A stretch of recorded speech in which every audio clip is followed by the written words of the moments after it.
का बहने कमेंट की थी कि सर लोग कहते हैं कि अगर आप सक्षमता परीक्षा नहीं देंगे तो आपकी सेवा समाप्त कर दी जाएगी या आपको दूसरे ज़िले में भेज दिया जाएगा। तो मैं उन वैसे लोग जो आपको बताते हैं या कहते हैं कि आप लोगों को दूसरे ज़िला में भेज दिया जाएगा, तो उनको ज़रा ये बात को जानना चाहिए बढ़िया से, और वो लोगों को ये बता दीजिए कि किसी भी नियोजित शिक्षकों को दूसरे ज़िला में नहीं भेजा जा सकता है, ना नियोजन इकाई से बाहर ट्रांसफ़र किया जा सकता है, चाहे वो कोई भी पदाधिकारी हो। ये जनता की सरकार है, ये जनता का देश है, किसी पदाधिकारी का नहीं कि उसकी मर्ज़ी से यहाँ कुछ चलता है या बनेगा। ये सब सिर्फ भ्रम फैलाने वाली बात है। मैं बता देता हूँ, आप 5 मिनट थोड़ा सा धैर्य से सुने, पूरी कहानी जाने, पूरा आप अपना अधिकार को जाने, तब आप बिल्कुल क्लियर हो जाइएगा कि नियोजित शिक्षक आखिर जो बचे हुए हैं इतना बोल्ड क्यों है और इतना प्रखर आवाज़ क्यों निकलता है उसका। थोड़ा विस्तार से इसे देखिए और जानिए। बिहार के विद्यालय में मैंने आपके लिए ढूंढ कर निकाला है इसे, थोड़ा आप समय दीजिए और जानिए अपने बारे में, और तब आपको एहसास हो जाएगा कि नियोजित शिक्षकों को ना कोई नहीं डिगा सकता है। कोई भी पदाधिकारी के पाठक आए ना चले न गए, ये भी है ना, ये भी जाएंगे और हम ही रहेंगे, जहाँ हैं वहीं रहेंगे। कोई नहीं डिगा सकता है नियोजित शिक्षकों को। नियोजित शिक्षक जहाँ हैं वहीं रहेंगे। कोई भी पदाधिकारी आवेगा नियोजित शिक्षक को कुछ नहीं बिगाड़ेगा। नियोजित शिक्षक कोनो मूली नहीं है खेत का कि कोई कबाड़ के यहाँ से फेंक देगा। वहाँ आप देख लीजिएगा, नियोजित शिक्षक जहाँ हैं वहीं रहेंगे, 60 वर्ष तक पूरा सेवा देंगे, तभी आगे कुछ होगा। बिहार के विद्यालय में पिछले 2 दशकों से सेवा दे रहे हैं नियोजित शिक्षक, और शिक्षा की नींव को मजबूत कर रहे हैं। अगर हमारी बात अच्छी लगे तो कमेंट अवश्य करिएगा और वीडियो को अधिक से अधिक शेयर करिए, ताकि हर नियोजित शिक्षक भाई बहन जो है ना, वो अपने अधिकार से अवगत हो सके। नियोजित शिक्षक सीमित संसाधन में, बिना थके, बिना रुके, सीमित संसाधनों में बच्चों की उज्जवल भविष्य का कार्य कर रहे हैं, उज्जवल भविष्य को गढ़ रहे हैं। ऐसे में अगर किसी शिक्षक को यह कहकर डराया जाए कि अगर आपने सक्षमता परीक्षा नहीं दिया तो आपकी नौकरी समाप्त हो जाएगी या आपका ट्रांसफ़र जिला से बाहर कर दिया जाएगा, यह पूरी तरह से केवल गैर कानूनी है, न सिर्फ नैतिक रूप से भी गलत है। ये शब्द जो है ना, वो गैर कानूनी भी है और नैतिक रूप से बिल्कुल गलत है कि कोई भी नियोजित शिक्षक को बाध्य नहीं कर सकता है सक्षमता परीक्षा देने के लिए। नहीं देगा, नहीं देंगे, क्या होगा? कुछ नहीं होगा। नए बनेंगे हम राजकर्मी। जिनको बनना है उनको मुबारक हो, जो नहीं बनना चाहते हैं वो अपने विद्यालय में रहें, उनको कुछ नहीं होगा। बहुत होगा, हाँ बहुत होगा तो अपने नियोजन इकाई में या अपने पंचायत में या नगर प्रखंड के हैं तो उसमें इस स्कूल से उस स्कूल जाएंगे, 2 किलोमीटर इधर चाहे उधर, इसके सिवा कहीं नहीं जाने वाले नियोजित शिक्षक। जिनको जितना हाँकना है हाँकें, जिन पदाधिकारी को जितना डराना है डराएं, हम लोग डरने वाले नहीं हैं। एक रश्मि रथी की पंक्ति है, सच है विपत्ति जब आती है, कायर को ही दहलाती है। सुरमा नहीं विचलित होते, क्षणेक नहीं धीरज खोते। विघ्नों को गले लगाते हैं, संकट में राह बनाते हैं। तो हम लोग संकट में राह बनाने वाले हैं, हम लोग डरने वाले नहीं हैं और डिगने वाले नहीं हैं। हकीकत यह है कि बिहार सरकार द्वारा निर्धारित नियमों के अनुसार नियोजित शिक्षक की सेवा 60 वर्ष तक है। समझ गए? तो सक्षमता परीक्षा दे करके या नहीं दे करके क्या होगा? ठीक वैसे ही जैसे और सेवा में होता है, जब इनकी सेवा 60 वर्ष है तो समाप्त कैसे हो जाएगी? और ट्रांसफ़र होगा तो अपने नियोजन इकाई में होगा। नियोजन इकाई से बाहर कर दीजिएगा तो कैडर चेंज कर लीजिएगा। है कैपेसिटी किसी भी पदाधिकारी में? या फिर जो लोग कहते हैं हाँकते हैं, है उनमें कैपेसिटी कि कैडर चेंज कर दीजिएगा? नहीं ना।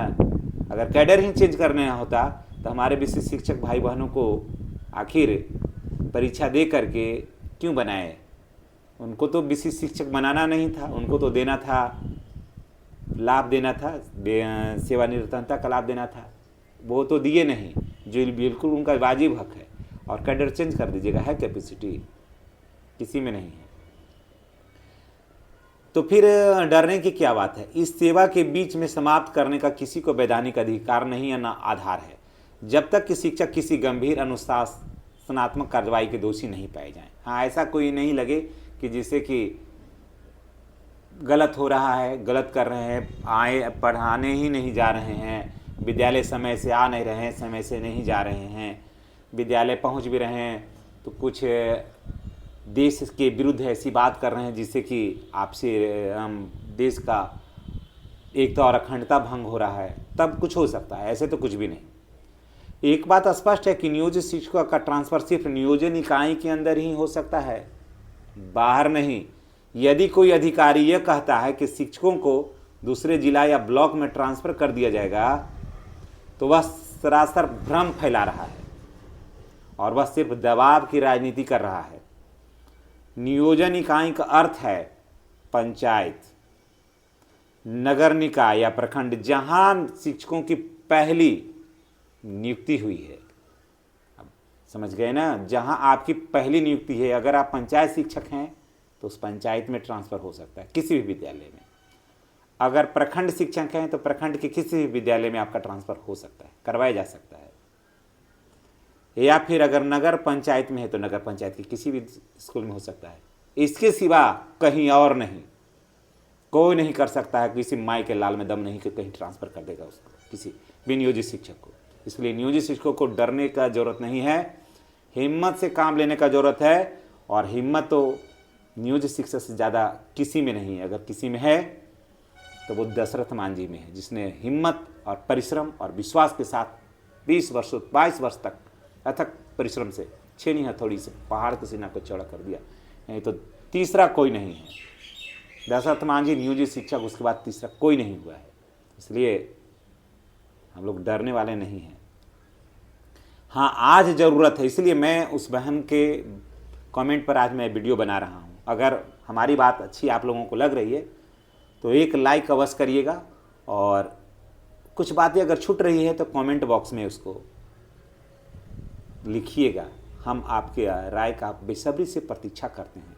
तमाम नियोजित शिक्षक भाई बहन से मैं यही गुजारिश करूंगा कि अपनी बात हो सके तो अवश्य लिखिएगा, और डरिएगा नहीं। अपने विद्यालय में काम करिए और बेहतर तरीके से काम करिए। जो हमारा काम है उसे हम करते रहें, उसमें कहीं कोई किंतु परंतु नहीं है।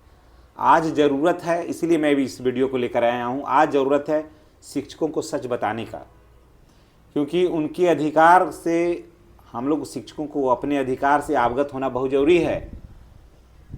और शिक्षक ही राष्ट्र निर्माता होता है, उसे डराया नहीं जाना चाहिए, बल्कि मार्गदर्शन और सम्मान देना चाहिए। और जो शिक्षक राज्यकर्मी का दर्जा पाना चाहते हैं तो वो पा सकते हैं। अगर उनको लगता है कि हमें राज्यकर्मी का दर्जा पा लेना अच्छा है, ठीक है, उनके स्वास्थ्य के अनुकूल ठीक है, तो वो जा सकते हैं, उनको कोई रोक नहीं रहा है। लेकिन अगर जिनको लगता है कि हमें राजकर्मी का दर्जा नहीं लेना है, हम जहाँ हैं हमको दूसरी जगह नहीं जा कर के हम अपने गांव और समाज के बच्चों को और भी बेहतर शिक्षा दें, जैसे 20 वर्ष से देते आ रहे हैं, और शिक्षा का जो नींव मजबूत हुआ है, उसके लिए मैं तमाम नियोजित शिक्षक भाई बहनों को मैं पुनः धन्यवाद देता हूँ और मैं सादर नमन करता हूँ कि आज आपके बल पर ही बिहार में शिक्षा का जो अलग जगह है ना, वो नियोजित शिक्षकों के बल पर जगह है और जला है। तो वो मशाल जलाने की ज़रूरत है और मशाल को छोड़ने का ज़रूरत नहीं है। मशाल जो आपने थामा है वो मशाल आप थामे रहिए और शिक्षा का अलग जगाते रहिए, और डरने का ज़रूरत नहीं है। न सेवा आप सक्षमता दीजिए या नहीं दीजिए, आपकी सेवा जैसी है वैसे ही रहेगी। सेवा में कुछ होने वाला नहीं है। सक्षमता दे दीजिएगा तो आप विशिष्ट शिक्षक बनिएगा। जो सुविधाएं अभी वर्तमान में मिल रही है, नियोजित शिक्षक इसमें से दे कर के जाएंगे तो उसमें उनको भी वही होगा जो मिल रहा है उनको। नया तो कुछ मिलने वाला नहीं है। अगर नहीं देना चाहते हैं तो जैसे हैं वैसे रहिएगा। अपने घर के आसपास जो नौकरी कर रहे हैं, जहाँ जो कर रहे हैं वहाँ करिए, कोई दिक्कत नहीं है। तो यह शिक्षकों के बीच जो भ्रम था उसे मैं दूर करने के उद्देश्य से मैं ये वीडियो बनाया था। आप एक शिक्षक हैं और वर्षों से सेवा दे रहे हैं, तो निडर रहिए और अपने कर्तव्य को निभाते रहिए और अपने अधिकार को जानिए। और मेरे चैनल को सब्सक्राइब करिए और बेल आइकन को दबाइए ताकि हम आपके लिए वीडियो बनाते रहें और आप अपने अधिकार के प्रति सचेत रहें। और कोई मिसगाइड करता है तो उसका जवाब भी हम वीडियो के माध्यम से देंगे, लेकिन आपको डरने का ज़रूरत नहीं है। हम नियोजित थे, नियोजित हैं और नियोजित ही रहेंगे। तमाम नियोजित सम्मानित भाई बहनों को मेरा सादर नमन। इन्हीं बातों के साथ हम आपसे विदा लेते हैं। अगर मेरे विचार से आप सहमत हैं तो कमेंट अवश्य करिएगा। धन्यवाद।